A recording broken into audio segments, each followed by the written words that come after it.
ब्रह्मपुर हलदिया पदर रे बीजेपी कर्मी को आक्रमण घटना रे जाणीशुणी बीजेडी कर्मी को अटक रखी पुलिस। चापर बशवर्ती हुई पुलिस दुई बीजेडी कर्मी को अटक रखी। एने ब्रह्मपुर एसपी को साक्षात करिसेंती बीजेडी प्रतिनिधि दल। गत शुक्रवार राति रे 4 जन दुर्बृत्त दुई बीजेपी कर्मी समेत 3 दोकानी को मरणांतक आक्रमण करथिले।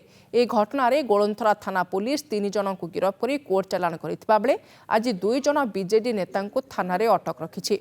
तेबे पुलिस कहा चापरे आसे कार्यानुष्ठान ग्रहण न करंतु बोली एसपी को भेटी अनुरोध करिसेंती बीजेडी टीम। गतकाली स्थानीय विधायक तथा परिवहन मंत्री आहत मानक साक्षात करथिले।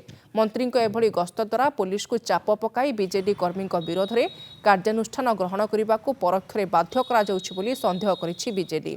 या छड़ा निकट में बीजेडी नेता सुभाषिष घर उपरे मध्य किछि दुर्बृत्त बोमा फिंगिथिले भी अभियुक्तों को एजाए गिरफ्त करा जाय नाही बोली अभियोग करिछि बीजेडी।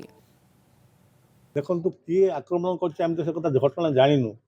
आम तो कथा कहूँ जो मैंने आक्रमण कर घटना को आम निंदा करुँ एवं से आईन अनुसार दंड दि जाए आम से कथा कहूँ कि पूर्व जो मैंने सब घटना कर गिरफ्त करा जाए।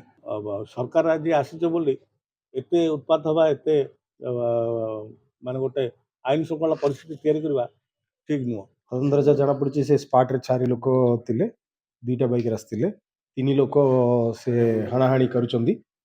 से हाणाहाणी परे जो माने 3 लोक करुथिले से मानको हमें 24 घंटा भितर 12 घंटा भितर धरिदेलु पुलिस।